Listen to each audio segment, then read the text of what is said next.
It's Emil. It's Emil Guillermo. Emil Amok to you.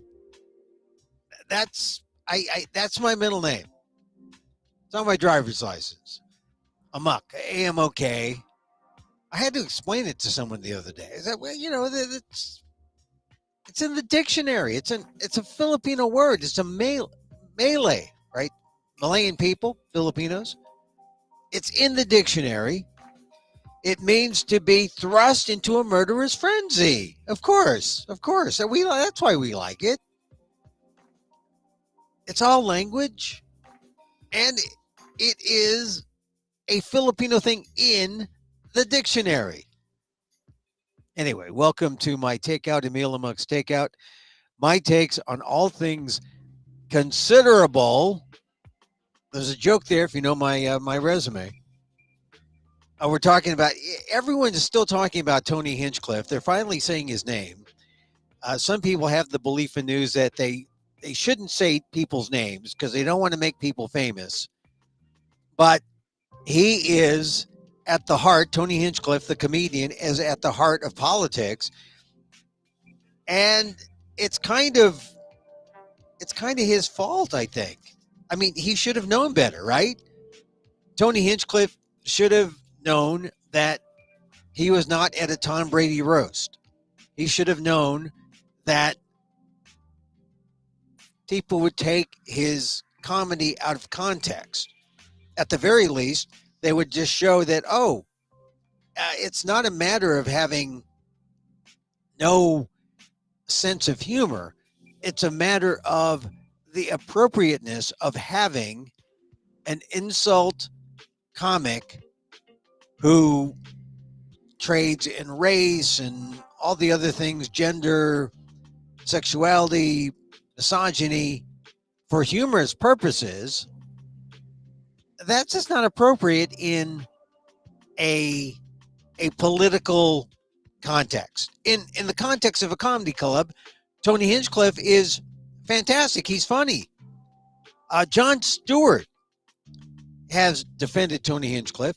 Actually, anyone who is for the First Amendment should defend Tony Hinchcliffe. And I'm all for the First Amendment. But, here's the thing. You say something and you open up debate. And now the debate is not on whether or not Tony Hinchcliffe is funny, but is whether or not Tony Hinchcliffe was appropriately placed at that Madison Square Garden rally, because what it did do is it put out words that can be construed as racist that the headliner of the event, Donald Trump, is forced to eat and say, yeah. He said, I don't know Tony Hinchcliffe. I don't know. Never met him. Don't know him. He knows him. Don't know him. Of course, Tony Hinchcliffe wasn't even as bad as some of the others. Greg Cardone was saying some nasty stuff about Kamala Harris. And there was Sid Rosenberg, another New York radio guy, and legitimate people like what's his face? The disgraced Fox News host, Tucker Carlson. He knows that Kamala Harris is part Jamaican, part South Asian Indian. He knows that, born in America. But no, he said, I don't know, this Samoan Malaysian.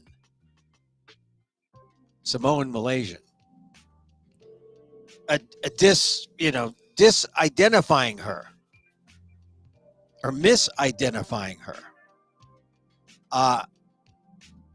That's not right. I mean, that just isn't, it's not funny. He was doing it for effect. He was wrong. But, here's the thing. Reporters or journalists like Tucker Carlson, they see these things as their time to romp, their time to play. And they should just stick to what they do well, because they barely do that well. Hinchcliffe is another thing, because, he thought he was playing the Garden. He played the Garden. He sold it out for his Kill Tony shows. a couple weeks ago. So I'm sure he just felt, oh, yeah, I'm ready to do this. And he's also part of the Joe Rogan cabal. So he thought, oh, yeah, I fit right in here. But he's sort of taking it on the chin. And I just think that if you're going to put yourself out in those contexts, a comedian in a political context, well, you open up the debate. And now we have the debate, and the debate is Donald Trump it's Donald Trump's hate rally, right? Donald Trump is into hate. And Donald Trump, today is Tuesday. He could have apologized Sunday night. He could have apologized Monday morning. He could have apologized Monday afternoon, Monday evening. He could have apologized Wednesday morning. It wasn't until late Wednesday or early afternoon that Donald Trump, because he didn't say anything during his press conference or the early parts of his press conference at Mar-a-Lago today. But toward the end, he did say something. And what did Donald Trump say about Madison Square Garden, the hate rally? He said, it's a love fest. It's an absolute love fest. Absolute love fest. Absolute love fest? When you have 500,000 Puerto Ricans in Pennsylvania upset? When you have people calling up Spanish radio talk shows saying, oh, God, I voted for Trump, and now I'm going to convince everyone who hasn't voted to not vote for Trump because he's a racist, and I hate what he said about Puerto Rico. You got Bad Bunny out there saying, oh, my God, what Bad Bunny with his tens of millions of fans. He's like the Puerto Rican Taylor Swift. And he's saying, no on Trump. J-Lo, her former husband, they're all coming, all the Puerto Ricans, Geraldo Rivera, all the rational Puerto Ricans out there in the media, political, entertainment sphere are out there saying, oh my God, you can't vote for Donald Trump. And that's because the debate over Tony Hinchcliffe's joke about Puerto Rico is floating garbage has such a nerve. I mean, there's only so much you can take and so much you can ignore and say, oh, yeah, Trump's going to, get the country back. We're not going to have inflation. Oh, a lot of Latinos are peeling off and voting for Trump, especially the males. It's still predominantly Harris voters who are back, among the Hispanics. But it's a lower number than, say, under Biden or the Hispanic vote under Obama, under Biden. Harris has suffered because she's got the majority of Hispanics, but not the vast majority. And we know that because we're in this very tight campaign era, every vote counts. And Tony Hinchcliffe, who is known in comedy circles as a kingmaker, a gatekeeper of sorts in the comedy world because of his Kill Tony podcast, which is also a YouTube show. Young comedians love to be on Kill Tony. They line up for hours, for days, try to get their 1 minute on Kill Tony because they know it can make a career. I have a friend who said, I'm just going to go down and hang out, try to get on. I know that spend hours waiting to get on the Kill Tony show in Austin. I said, why do you do it? Well, it means that I'll have credibility. I can book more gigs. I'm on my way as a comedian. Tony Hinchcliffe, if you don't know this, is really like the Tonight Show of 2024. I mean, the Tonight Show isn't like the Tonight Show of Johnny Carson. The place where people get a foothold in the comic realm and the comedy realm, Kill Tony. And that's why, I don't want to I'm not really dissing Tony Hinchcliffe. I'm just saying he was totally out of context. And he wasn't funny in the new political context. And a Tom Brady roast, very funny. Overall, I protect his First Amendment rights. I don't say, oh, shut him up, he should be canceled. I'm not saying cancel Tony Hinchcliffe. But I'm saying what he said has an impact, and the Puerto Rican community has a right to be upset, a right to say, I'm not voting for Trump. I want to take back my vote because Tony Hinchcliffe put his ideas out there, open to debate, and unfortunately, he's losing that debate. And Trump is losing that debate too, because Trump, it was Trump's show. It was Trump's show. And could Trump denounce, or could he apologize for what happened today? I mean, the hate event happened on Sunday. Trump could have come back Sunday night, Monday night, Tuesday. It wasn't until late in the afternoon, or early in the afternoon, late in that morning press conference, that Trump actually said, addressed the issue and said, oh, Madison Square Garden, hate? No, that was a love fest. It was an absolute love fest. They said it was wonder. They've never seen anything like it. Love fest. And then, of course, what really got me is that he said, oh, Hitler? Oh, Kamala Harris, she's the fascist. Oh, she's the one who they said I had a hate rally at Madison Square. Kamala Harris, she's the candidate of hate. Look at what they did. They came after me. They tried to prosecute me. Oh, no, that wasn't Kamala Harris. That wasn't Joe Biden. It was state prosecutors, federal prosecutors. It wasn't Joe Biden. But can you believe it? Donald Trump, when he could have apologized, I mean, the Archbishop of Puerto Rico said, please apologize for this.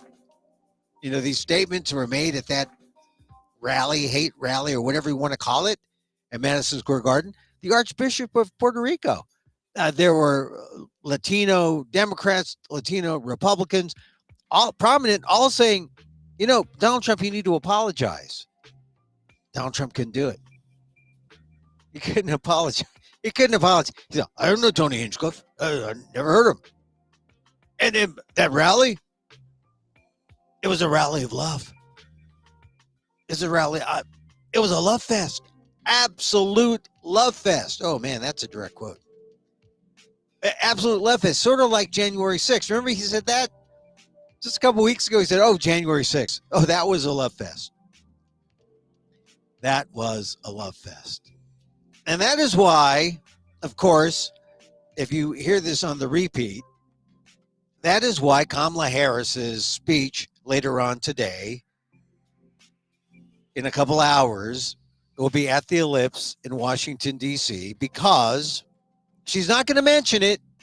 She's going to talk about, hey, Trump's going to have an enemies list. I'm going to have a to-do list. That's her new phrase, her new pet phrase. And really, the advice to Kamala Harris by most consultants is stay positive, stay, no grievances, be forward-looking, talk about what you can do to make America, strong economically, and to help people who are struggling. I mean, that's how you're going to cut through. Meanwhile, let Donald Trump be the guy who has the grievances, the guy who says, hey, January 6th, that was a love fest. Madison Square Garden on Sunday, that was absolute love fest. He'll look deranged. He'll look misguided. He'll look like, what the heck are you talking about, Donald Trump? I mean, is he getting the sympathy vote because he misread the room, has misread the situation, and doesn't know what he's talking about? because that's what it seems like. But, Kamala Harris later on today is going to be at the ellipse. So you're reminded of January 6th, and you know what happened on January 6th, 2021. You know that Donald Trump instigated the insurrection, said, hey, if you don't stand up, you're not going to have a country. Hey, we're going to fight. We're going to go down there. And they walked to the Capitol, and the insurrection was on, instigated by Donald Trump. We know that. We remember that. We know that at least, 6 people were killed within 36 hours of the event. We know that of the hundreds injured, about 174 were police. At least one of the deaths was a member of the law enforcement. We have the video. We know from the work of the January 6th committee. And that person wants to be president again. I think it's fairly clear what's, you have all that. You got the hate stuff, the hate rally in Madison Square Garden. And remember, on top, the cherry on top is Trump's chief of staff, General John Kelly, says by his definition of fascist, Trump's a fascist. And that Kamala Harris says, yeah, we could use the F word now because Trump is a fascist. John Kelly says he's a fascist. John Kelly said, oh, yeah, Hitler. Trump said to him, while a chief of staff, Trump said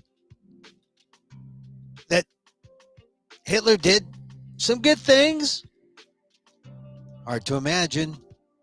I would think that one really major bad thing would be a blemish on all things one does. But Trump seems to be of the, oh, well, Hitler did some good things. And then, of course, we had General Mark Milley in the Bob Woodward book say, yeah, Trump's a fascist. We've never had that. We've never had that in the history of America. And I don't know how much more. This weekend, I talked to one of my in-laws who's a Trump supporter. Originally was a Haley supporter, then said he'd never vote for Trump. He's voting for Trump. I don't know why. I tried to talk to him. And the Hitler thing came up. And the only thing he could say is, does it move the needle? Does it move the needle? We've come to that point in our country where we're asking ourselves, in a free democracy, the leading democracy of the world, the mention of Hitler doesn't move the needle. The mention of Hitler as a positive thing coming from the mouth of one of the candidates for president who wants to be the leader of the free world, he's like showing compassion for Hitler. I mean, I think only Mel Brooks can show some compassion for Hitler. In a comedy, maybe. But for real? And the needle's not moving? I don't know. Something's wrong with America. But that's where we are. I mean, because the race is so tight, right? And another poll came out. CNN was showing a poll saying, hey, virtual deadlock, right? 48, 49. I mean, it's like within that margin of error. And it's hard to believe that given the litany of things that we can just talk about, the difference between Harris and Trump and Harris and Trump and her and him, and we're still tied. My in-law was saying, does it move the needle? I don't know what's going to make it move the needle, but You still got to go out there and vote. Whoever you vote for, move the needle. Get out there and vote. If you're in California, you can still vote. You can still vote in California on election day and register. If you're not registered, you can register on election day. That's one of the beauties about California. You can vote on election day. And so far, get this, 50 million early votes. And this is according to the University of Florida's early vote tracker. 50 million. With the most votes. Oh, who's this? Who's this? Okay. Oh, they're saying, no, we're not voting. We're not voting, Emil. I'm sorry, you have to vote. You have to vote. So back to this Florida tracker thing. It's funny. The most votes with more than 1.5 million. Key places. California, Texas, Florida, the big states, Michigan, Ohio, Virginia, North Carolina. But, if you didn't register in California, you can't vote early. However, on election day, on November 5th, you can vote early. Or no, you can vote, period. You register to vote same day. You fill out a provisional ballot. It goes in a separate pile. It gets verified. Your vote will count. You will have voted. You can vote. You can have a say. And it's important. Already 50 million have voted. I guess they're looking at about maybe 150 million total. That's a little high, but 100 million people voted early in 2020, either in person or by mail. And I know the estimates for votes in 2020 was about 160 million. So far, according to the University of Florida's early vote tracker, 41%, a plurality, older than 65. So old people vote. Young people, procrastinators, young people don't think it's important, or I think it's important, young people. I think we've crossed a major milestone with this Tony Hinchcliffe thing. And once again, I mean, he said the joke about calling, in the middle of the ocean is this floating piece of garbage known as Puerto Rico. Essentially, that was his joke. Ha, ha, ha, no, no, no, no, no.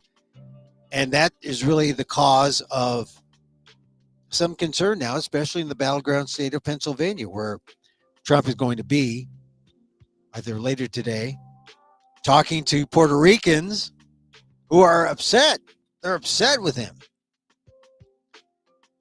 And maybe he thinks the Puerto Ricans are like the Cubans, but I don't think, because a lot of Cubans are conservative and a lot of Cubans will give him a lot of leeway.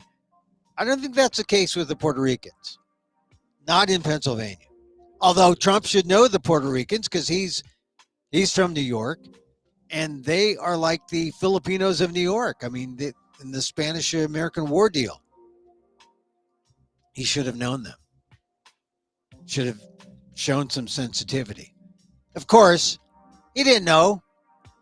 And just think, if this is the way he runs his rallies, how's he going to run the government the second time? Well, he's probably just going to let whoever he picks, handpick loyalists, let them do what they want. That's probably what's going to happen. Another reason why it's important to vote this time around. 39% of those voting early, according to this University of Florida early vote tracker, 39% are registered Democrats, 36 registered Republicans. That doesn't mean anything. All the Liz Cheney fans are going to be voting for Kamala Harris. So something to think about. We've got, Let's see, other news here.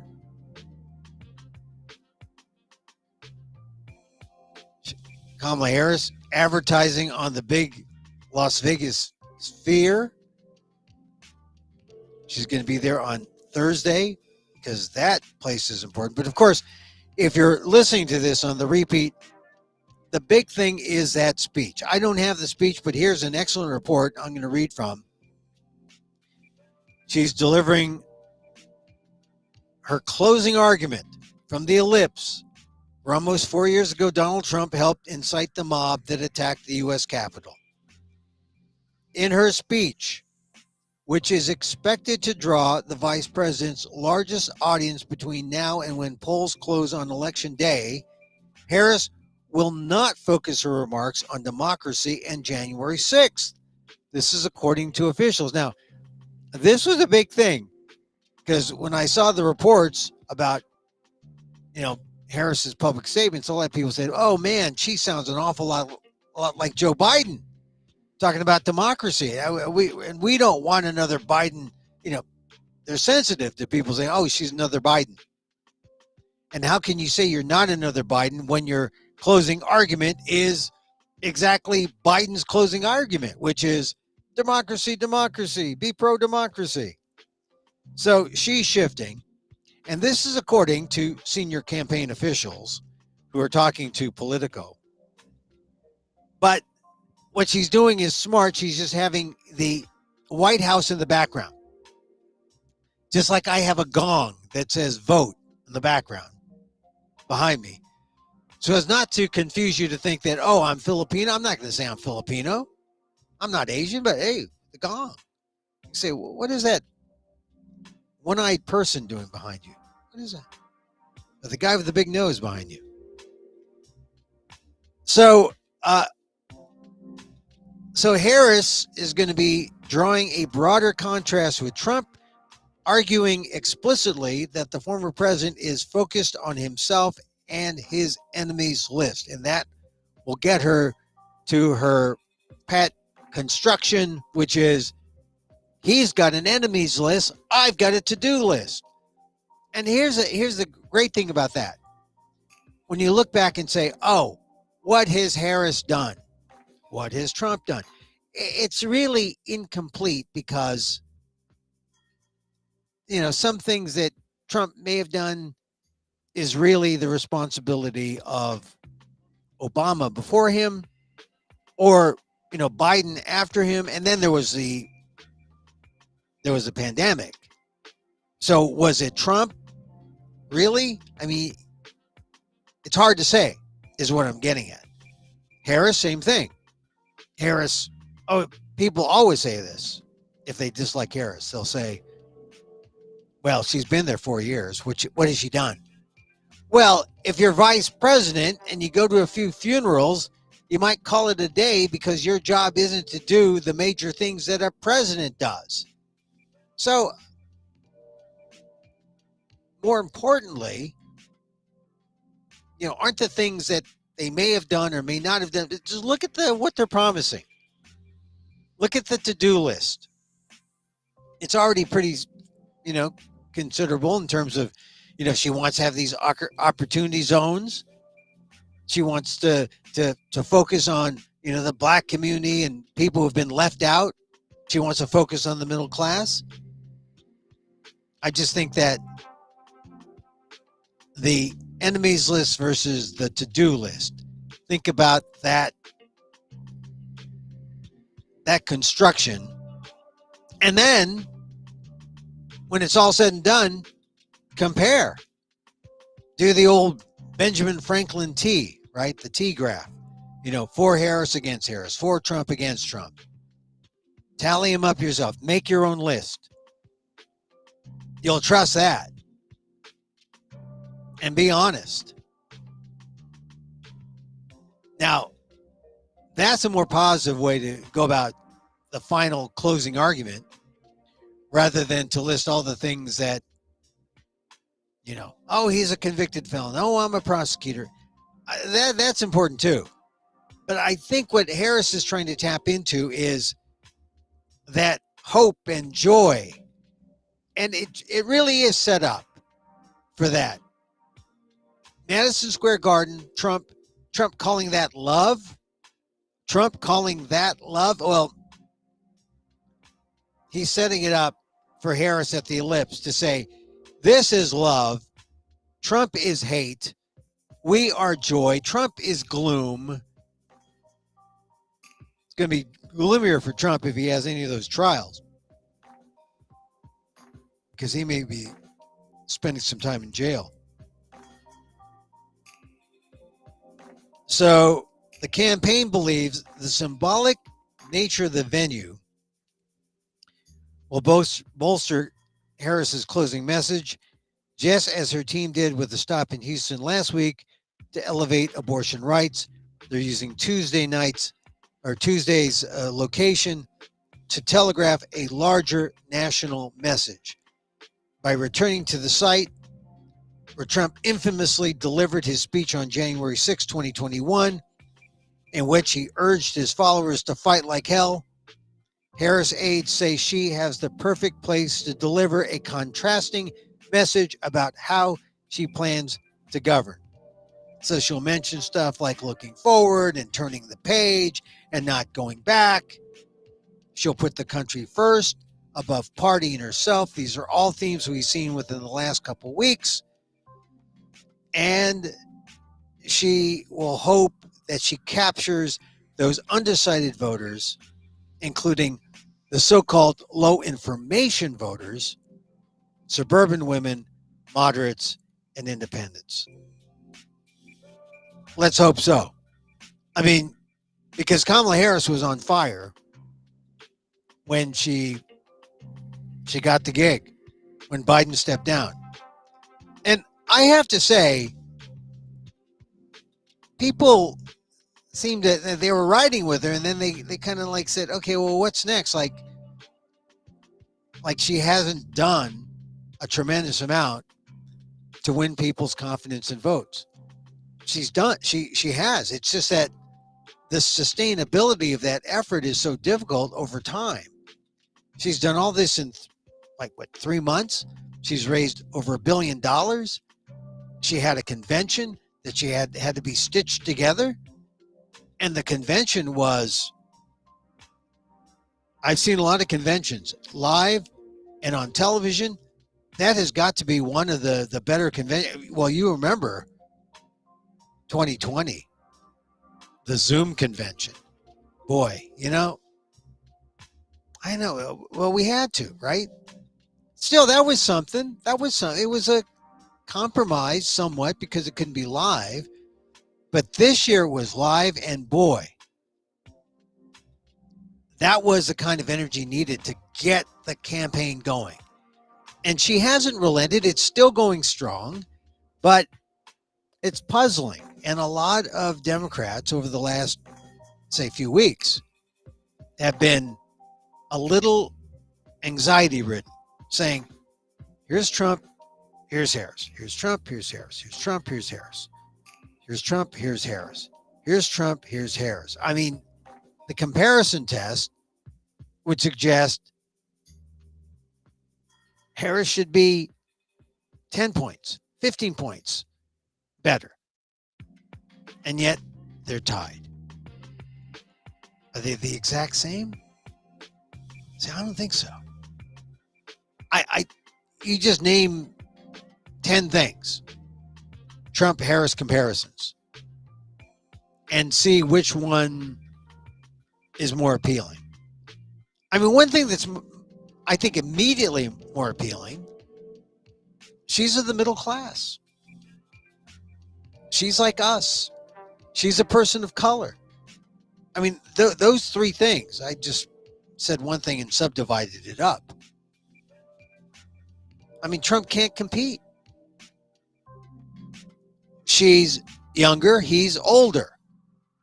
Not to cast aspersions on older people, but he is the oldest candidate ever to be president. And if he's barely keeping it together now, what's it going to be like 2 years, 3 years, 4 years? If he's a lame duck, if he doesn't run again. I mean, I think that's worth discussing it before you say, oh, I'm voting for Trump. I think with Kamala Harris, you have someone younger, someone who is willing to carve out a new way, not someone who's willing to go down the same old, Democratic beaten path. I mean, she has reached out to Liz Cheney. She has Republican support. That is pretty significant. And may, in the end, I mean, there are all these things that could be the difference maker. Could it be the Puerto Ricans in Pennsylvania and the Latinos everywhere else? Did they somehow captivate the Latino voter, or did the Hinchcliffe joke end up getting and reaching the Latino voter to the point? I mean, not all of them are Puerto Rican, but it's a point where you say Latino is X, Puerto Rican, replace it with any Mexican, Venezuelan, Latin American, South American. How does the MAGA mind view you? Favorably? Or, as Tony Hinchcliffe said, like garbage? I think that's the thing that gets to people who voted and are now saying they're upset, who are Latino, specifically Puerto Rican. And that may be enough to make a difference, at least in the swing state of Pennsylvania. That's the thing. If Harris wins Pennsylvania and retains the solidity of the blue wall states, Wisconsin, Michigan, Pennsylvania, she gets the electoral votes. I think at this point, will she get the popular vote? I think there's a good shot she will, but the popular vote won't get you anything, right? It's sort of like winning that. Like if you finish the hockey season at the top of the NHL standings, okay, hey, you won the regular season, great. How you doing in the playoffs? And I know this because I used to root for the San Jose Sharks all the time, and when they were good, they would win the NHL season. Oh, great. How far deep did they go in the playoffs? Not very deep at all. Different game. The Electoral College. That's the name of the game. And you need Wisconsin, Michigan, and Pennsylvania. I think she could do it. But if Trump wins Pennsylvania, then now Kamala Harris has to win Nevada. It's still so tight there. Arizona, still so tight. Georgia, still. I mean, all the swing states are tight. The 7 or 8 swing states. Plus Nevada, Arizona, Georgia, North Carolina, Wisconsin, Michigan, Pennsylvania. So 7 swing states. I don't know. I would say Trump would have a lot easier time if he didn't have to worry about Puerto Ricans, because Puerto Ricans wouldn't be complaining. But now you have Bad Bunny pouring his endorsement to Kamala Harris. You got black men upset. And if you're African American and you heard the Tony Hinchcliffe watermelon eating joke, man, this is 2024. I mean, maybe are we supposed to be so far advanced that, oh yeah, we can tolerate watermelon eating jokes? I think we can at a club, or we can at a different kind of venue, but at a Trump rally, leader of the free world, I think he's the headliner. He's got a cop to it. Certainly people are reacting. The quote unquote little people, not just the media, the forgotten people. And I just don't know if Trump's going to survive this. So some other things from this political story. They had another AP survey, nonpartisan study, said that inflation is still the top issue for infrequent voters, while democracy is number one for frequent voters, which makes sense. You don't vote often, but if it hurts, you'll go and vote. Inflation hurts. I'm paying more for gas. I'm going to vote. Like that's going to do it. That alone isn't going to do it. So I hate this idea that, well, infrequent voters, seem to say inflation, number one issue. Frequent voters, people like me, maybe you, democracy's number one. But now Kamala Harris at the ellipse is going to have to walk the fine line. She doesn't want to sound like Joe Biden because Joe Biden was all about democracy. Kamala Harris has to bridge that gap and say, I want to talk about those bread and butter issues that puts bread and butter on the table, hopefully vegan butter. But I want to talk about that because that's what you care about, America. So we will see what happens at 4:30 Pacific when Kamala Harris gives her talk at the Ellipse in D.C. We're running out of time. And at some point, my suspicion is that people don't want people to know their votes. My suspicion is that people want to be private. And so they may be lying to public pollsters. Or they may just want to throw them off. They've been thrown off before. It's not a science, it's more an art. And they haven't really gotten past the I'm being lied to problem. And I think, in something this tight, when things break, they'll know, well, why did that break? Is it because they weren't telling us the truth before in prior polls and now they were? Is it because of people just lying? It could also, who knows? I mean, it could also be that you may see people sit out because, the enthusiasm for the race is really low. And people may just feel,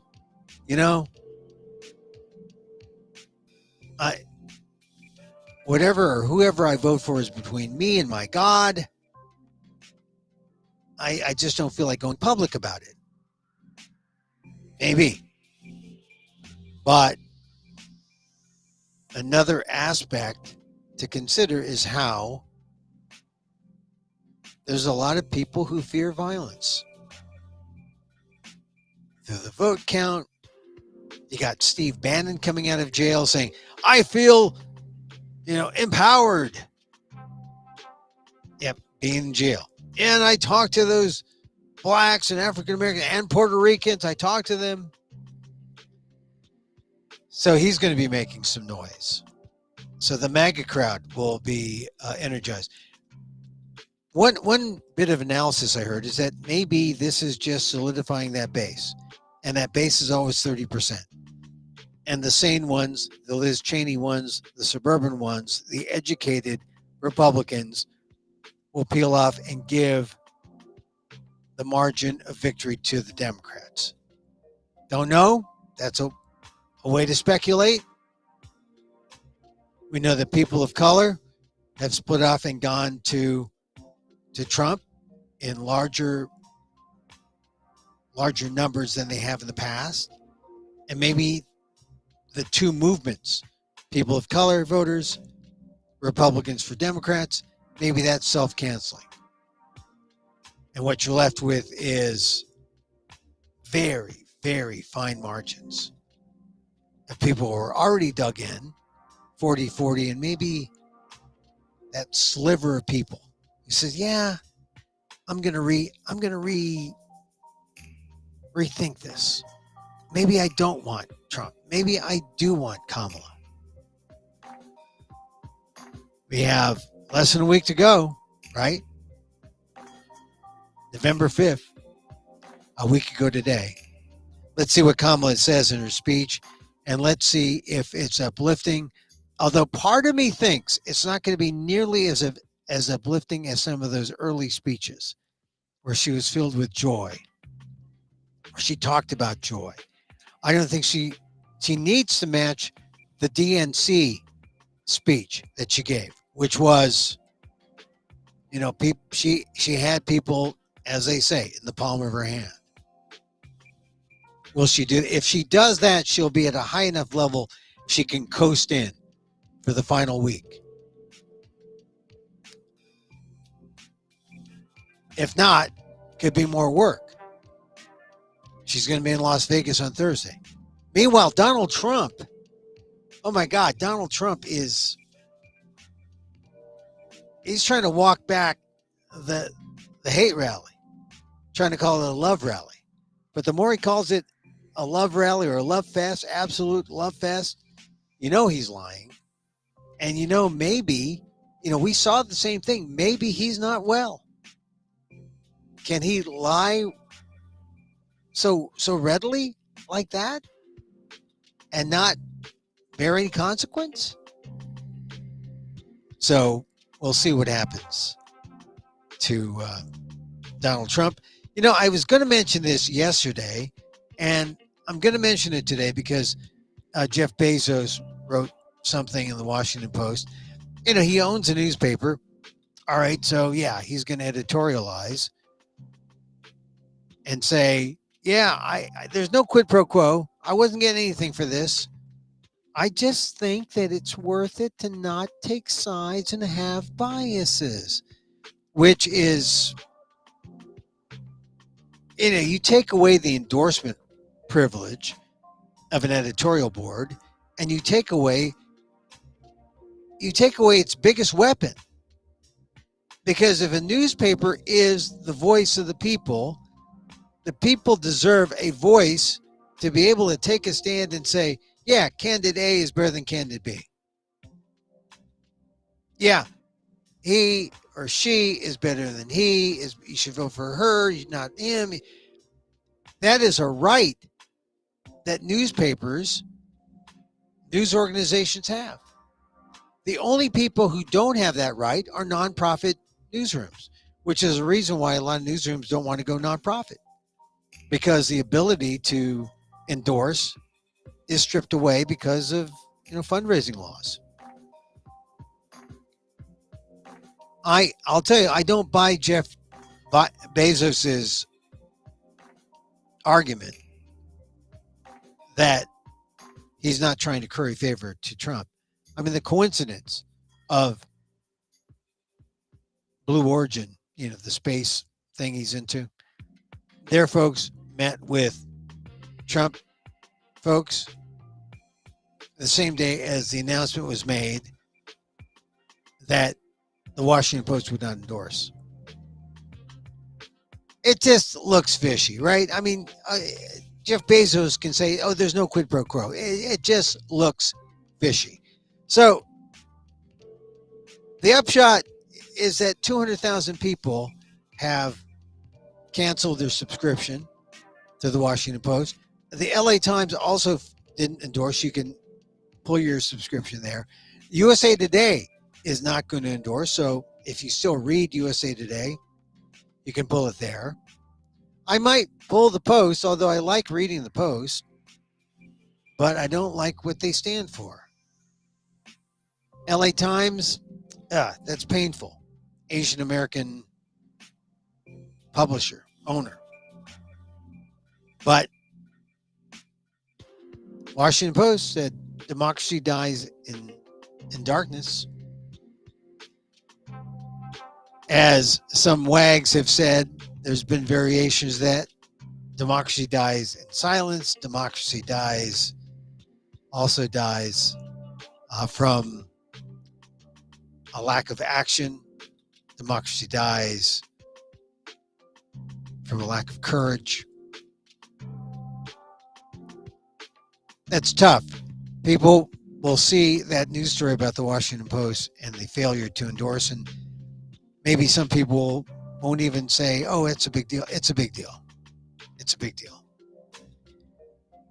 And you may want to cancel Amazon subscriptions because it's a real, to not endorse and then to endorse in all the other races, local races, state races.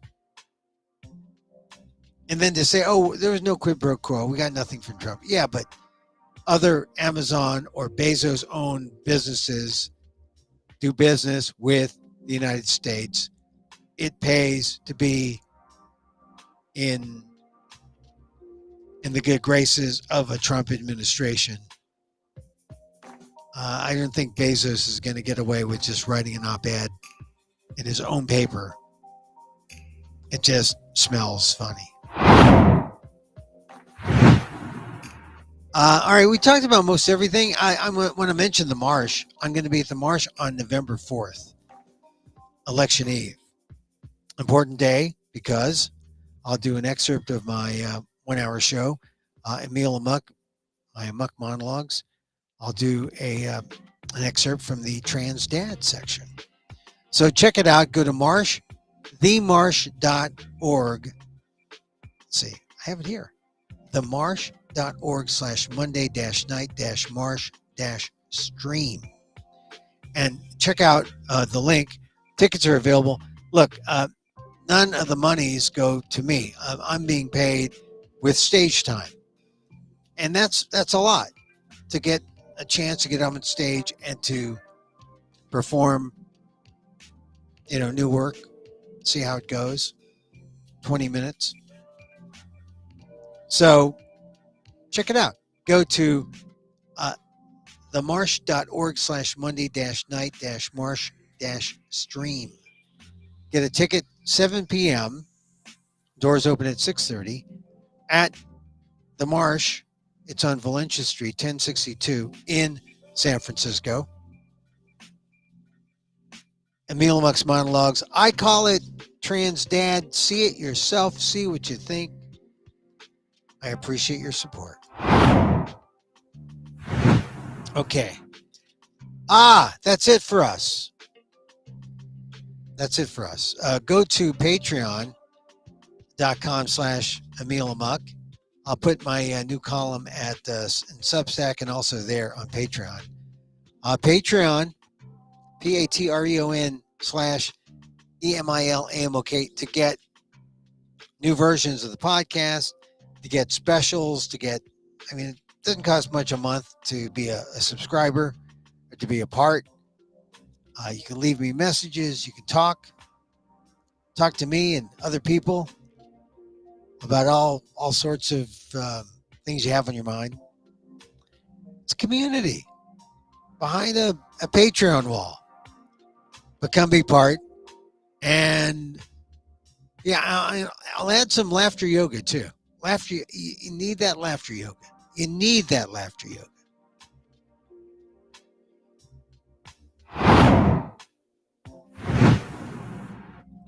Let's see, anything else I just want to say before we say goodbye?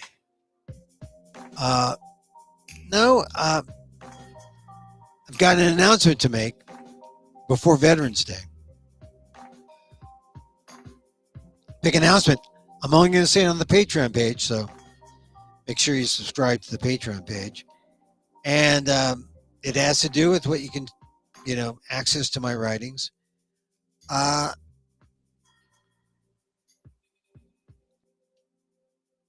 Elizabeth Francis. This is in the India paper, the Times of India. Talks about an African American woman Elizabeth Francis, America's oldest person, turned 115 this week.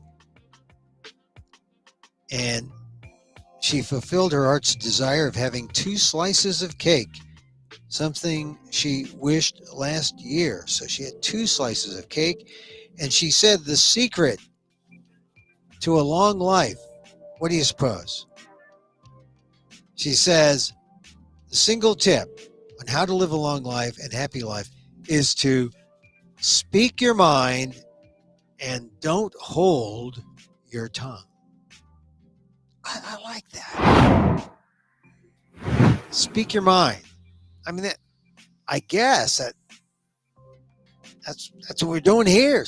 Don't hold your tongue. We don't hold our tongue here. Hey, thank you for listening. Thank you for being here. Let's see. If you're watching, you know the Marsh website's up there. themarsh.com. Oh no, themarsh.org. Excuse me. Ooh. themarsh.org /Monday -night -marsh -stream. November 4th and 18th. All right. Oh, also on the Patreon page, we'll put some laughter yoga stuff. Laughter yoga. All right. I'm going to dispense with the loving kindness today. We're just going to have a little laughter yoga because I'm a certified laughter yogi. And how you do this is you take your clock here and you set it and you try to go a minute of laughter. So you hold tight and then out goes the laugh. Little nitrous oxide, or nitric oxide, you blow in, you blow out. Blow in left nostril, blow out with the right. Blow in, blow out. All right, here it is. A minute. Laughter yoga.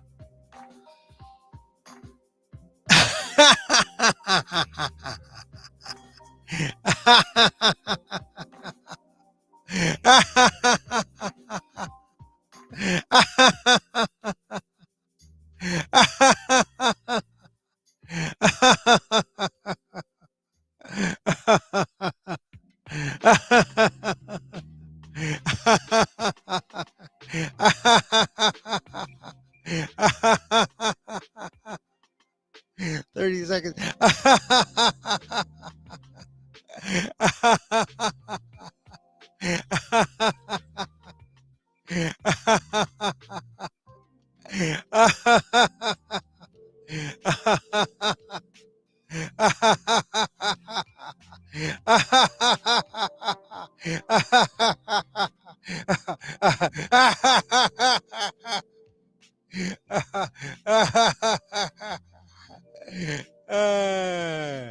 Oh my God.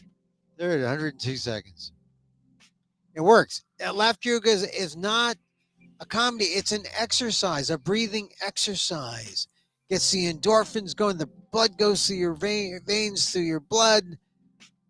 The oxytocin, everything. Just the dopamines.